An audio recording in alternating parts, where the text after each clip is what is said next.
Chapter 1. Living well depends upon thinking well, about the things that matter.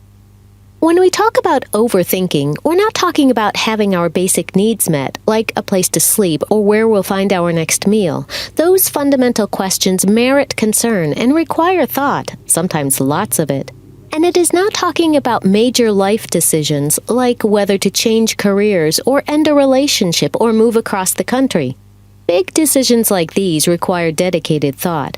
Overthinking means those times when we lavish mental energy on things that don't deserve it, those times when we can't seem to think about anything else, even though we know our thoughts are better spent elsewhere. Overthinking takes different forms. Sometimes it looks like worry. We might feel stuck reviewing something we've done in the past or imagining something that might happen in the future. We might spend 20 minutes leaping to imaginative and dire conclusions about that short email from our boss or the note from our child's teacher. Or we may construct an elaborate and scary scenario in our mind about why our mom hasn't returned our call. We might lie awake at night wondering what our friends really think of us, or if a loved one seems tired of us, or if our library finds are getting really and truly out of control. Overthinking may look like fretting about the small stuff, devoting disproportionate amounts of brain space to the relatively insignificant. We might catch ourselves in the middle of a long train of thought about whether we should exchange that new pair of jeans for the next size up, or why the washing machine water doesn't seem as hot as it used to and what we should do about it. Whether the concern elbowing into our thoughts is big or small, we recognize the common thread. These thoughts are repetitive, unhealthy, and unhelpful. Our brains are hard at work, but accomplishing nothing. It is exhausting and makes us feel crappy. Dr. Susan Nolan Hoeksema was a psychology professor at Yale whose research focused on women's mental health and well-being. Her studies over a 20-year period showed that overthinking makes life harder, hurts our relationships, and may contribute to mental disorders like depression, severe anxiety, and alcohol abuse. When we spend our time overthinking, that's what we're doing. Let's face it, nobody wants to live a life characterized by overthinking, but it doesn't feel like something we're choosing. It feels like something we can't escape.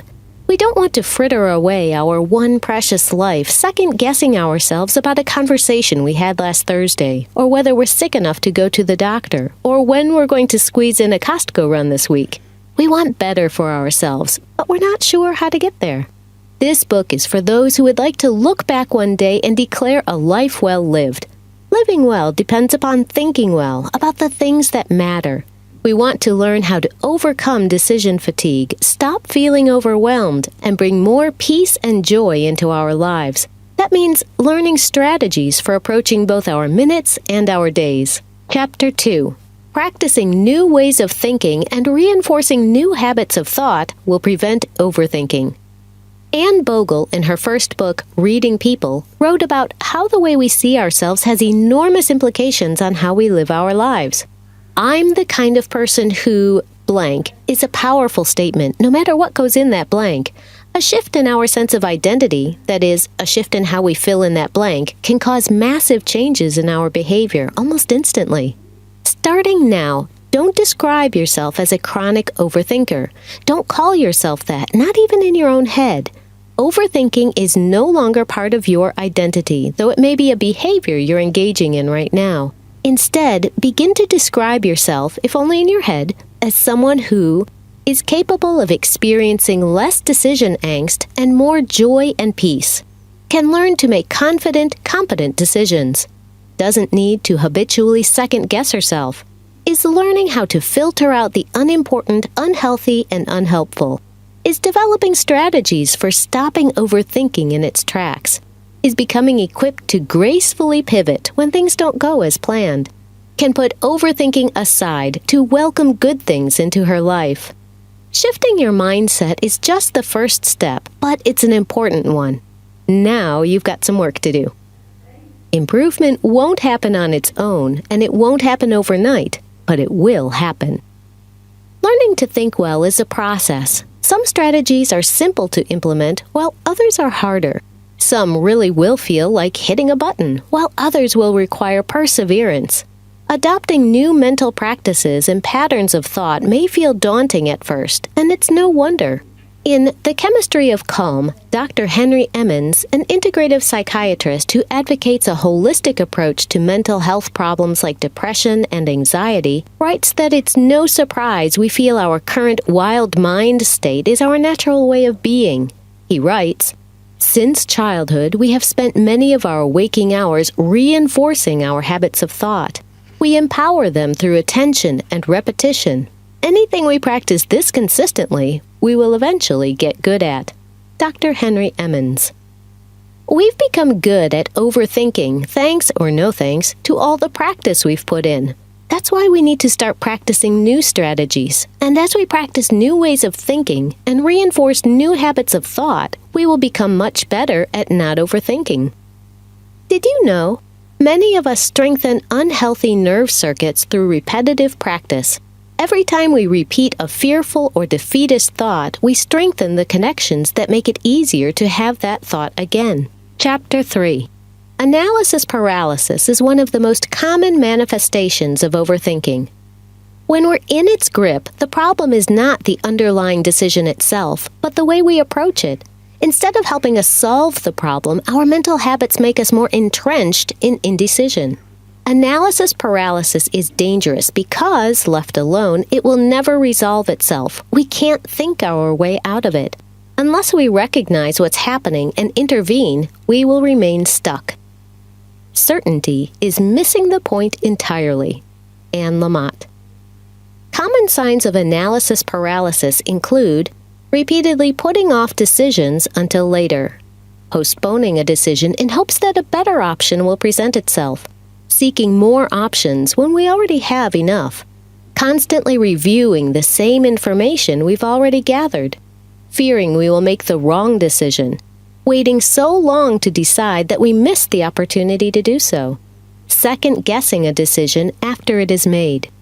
Causes of analysis paralysis. Analysis paralysis does not affect us all equally. Some of us are more inclined than others to get caught in this specific trap. Sometimes our less helpful tendencies, like perfectionism, predictably reel us in. Intellectual curiosity. When seeking a solution, highly intelligent people may see whole landscapes of possibilities that others don't see, which may inadvertently lead them to make simple decisions needlessly complex. These positive traits have an unintended consequence. They make us prone to analysis paralysis because they prod us to search for additional options, whether or not we need them. Information overload. When we're making a decision, more information can be a good thing. The problem is not the impulse to gather information, but the degree to which we follow it. Gathering data and examining options are beneficial, but at a certain point, that hunt for information not only has diminishing returns, but becomes actively unhelpful. Before long, we're trapped by our own thoughts, believing that if only we can find a new data point, identify the needed resource, or think a little harder about the issue, the answer will become clear. Information is good until it's bad. Perfectionism. Perfectionism may manifest itself as any of the following: regular procrastination, a need to find the right answer before moving forward, all or nothing thinking, struggles with completing a project because there's always more we could do, a critical eye that homes in on imperfections, frequently second-guessing past decisions. Antidotes to analysis paralysis. We get in trouble when we act as though the ideal answers to our questions are out there somewhere. We may believe that when we finally discover the right answer, it will seem obvious, and so we stew and stew without arriving at a resolution, our overthinking manifesting as worry, doubt, and stagnation. We can't keep searching for perfect solutions, interesting as the pursuit may be, because perfect solutions don't exist. Get moving. To extricate yourself from analysis paralysis, you don't need more information. You need to act. This does not mean something big and bold, although that's certainly called for at times. Even taking a baby step forward can shift your momentum and get you unstuck. Kick perfectionism to the curb. Perfectionism makes us critical, uptight, and generally not fun to be around. Plus, we're more likely to overthink when we're in a bad mood. There's no need to be so hard on ourselves because it doesn't have to be perfect to be good. Did you know Second guessing takes a tremendous amount of time and energy, adds considerably to our stress loads, and limits our capacity to make wise decisions in the future. Chapter 4. Needing to choose between two good options can lead to overthinking. Take action in order to move forward. We all want to make good decisions in life. We may automatically slow down when facing a big decision because we want to make sure we're taking it seriously. Purposeful waiting has a place. There are times for slow and methodical decisions. If you're contemplating how to deal with a difficult family member, whether you should go back to school, or if you can afford to buy a house, time may be exactly what you need. At a certain point, waiting time becomes wasted time. We think moving slowly will help us, but we can spend so much time considering our options that we get stuck in analysis paralysis. We need to remember that important doesn't necessarily require slow every step of the way. There comes a time when a decision doesn't need any more thought, and past this point, we're overthinking it. We don't need to keep pondering, we need to speed up. That is, make a decision and take some action. Sometimes it's easy to differentiate between purposeful pondering and overthinking. Other times, it takes a while to recognize what's going on. But with practice, you'll get better at recognizing when slowing down is a hindrance instead of a help, and learn what to do about it. Here are some signals that it's time to move on. When making a decision between two good choices. Deciding between two good options sounds like a great position to be in, but it's surprisingly tough because there may be no right answer and no clear way to decide. Our instinct may be to slow down until the right answer becomes obvious, but we do so at our peril. If we're not careful, we can plunge straight into analysis paralysis. When we're facing two good options, we don't need more time. We need to move on. When you know what to do, but you are dragging your feet.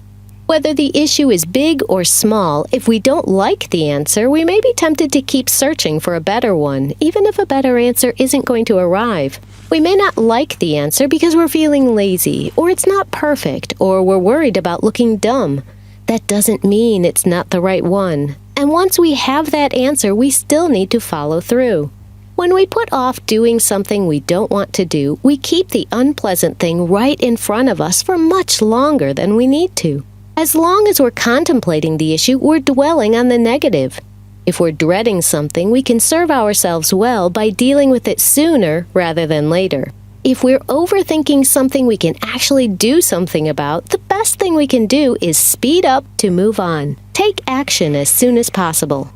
When you're tempted to beat yourself up, sometimes we slow down because while we have moved forward externally, we haven't moved forward mentally or emotionally. It may look like we've sped up, but we're still wobbling on the inside. When we know we need to move forward, we must do it with our whole selves, with our actions and our minds. As long as we're contemplating the issue, we're dwelling on the negative. Nobody's got time or headspace for that. Don't wallow. Don't wobble. Move on. Did you know? We think moving slowly will help us, but we can spend so much time considering our options that we get stuck in analysis paralysis. We need to remember that important doesn't necessarily require slow every step of the way. Chapter 5. You can only make so many decisions in a day, so look for ways to clear away your mental clutter. Each decision we make throughout the day takes a toll on our finite amount of mental energy. What to have for breakfast, which route to take to work, how to handle a tricky conversation, whether to buy new jeans before the sale ends, how our child will get home from practice on Friday. Each small decision requires only a bit of brain power, but the cumulative effect is large. The more choices we encounter, the more likely we are to succumb to decision fatigue. This is the state where we become exhausted from making decision after decision. Our ability to choose breaks down. Unless we are on guard, we may not consciously notice decision fatigue creeping in.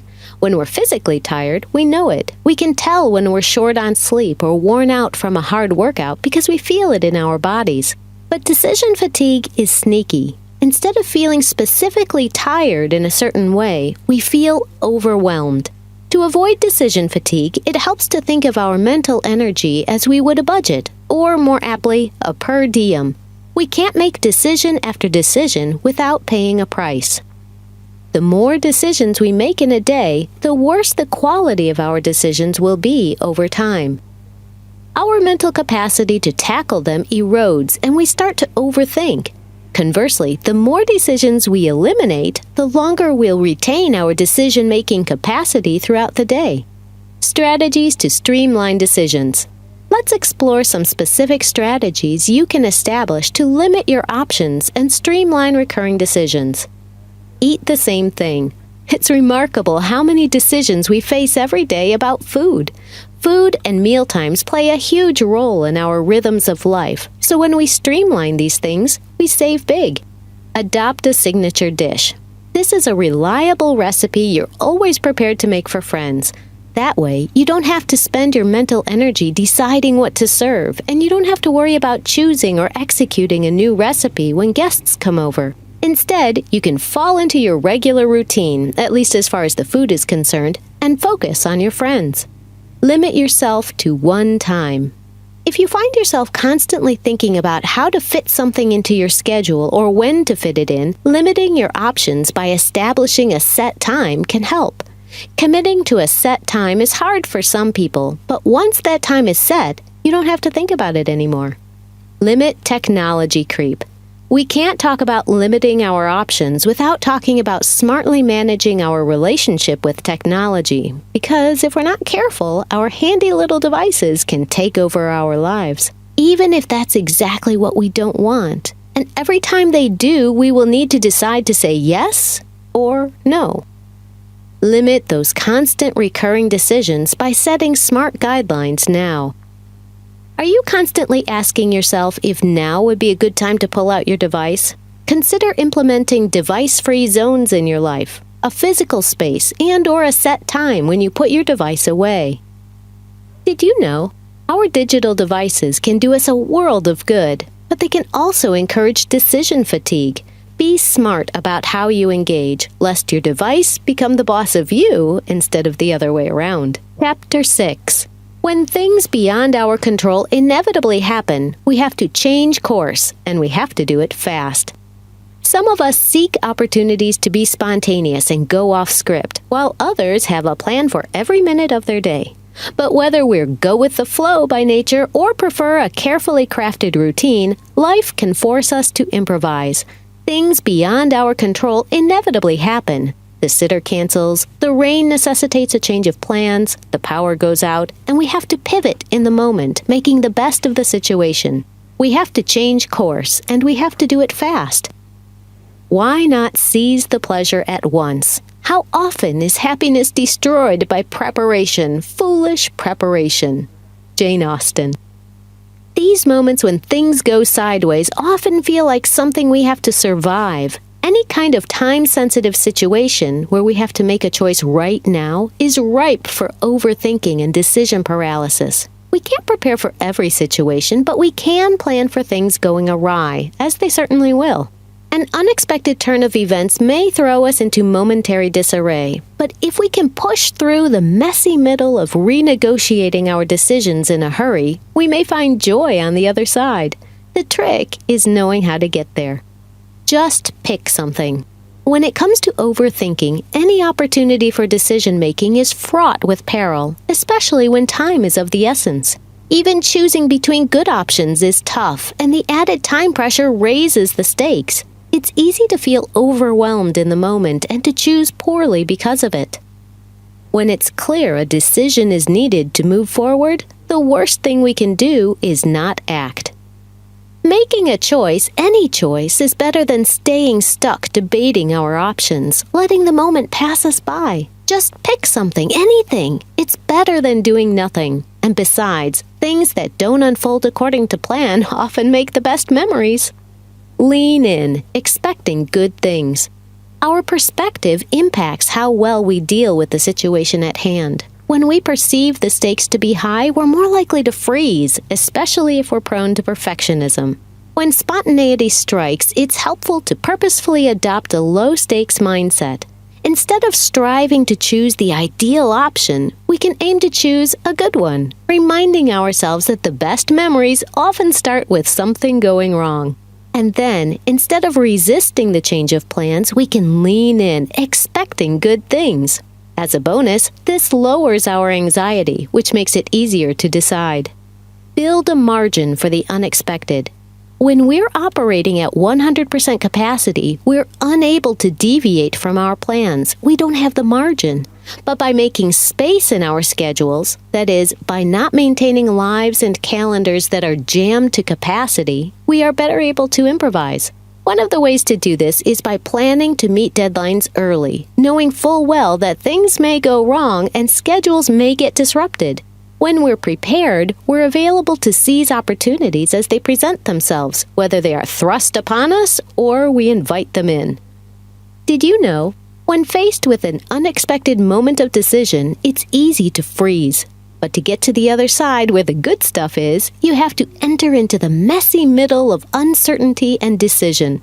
The joy is at the end, and the only way out is through. Conclusion. When we don't recognize our overthinking behavior for what it is, it's impossible to get over it. And as long as we rely on decision-making styles that encourage overthinking, we're going to spend a lot of time overthinking. But once we see what's really going on, we can begin to change. It will feel like a battle at first, especially if we've been analyzing things to death our whole lives, but with time, it will begin to feel like a habit. Try this. Describe yourself differently. The way we see ourselves has enormous implications for how we live our lives. Stop describing yourself as a chronic overthinker, rather as someone who is capable of experiencing less decision angst and more joy and peace. Can learn to make confident, competent decisions. Doesn't need to habitually second-guess herself. Is learning how to filter out the unimportant, unhealthy, and unhelpful. Is developing strategies for stopping overthinking in its tracks. Is becoming equipped to gracefully pivot when things don't go as planned. Can put overthinking aside to welcome good things into her life.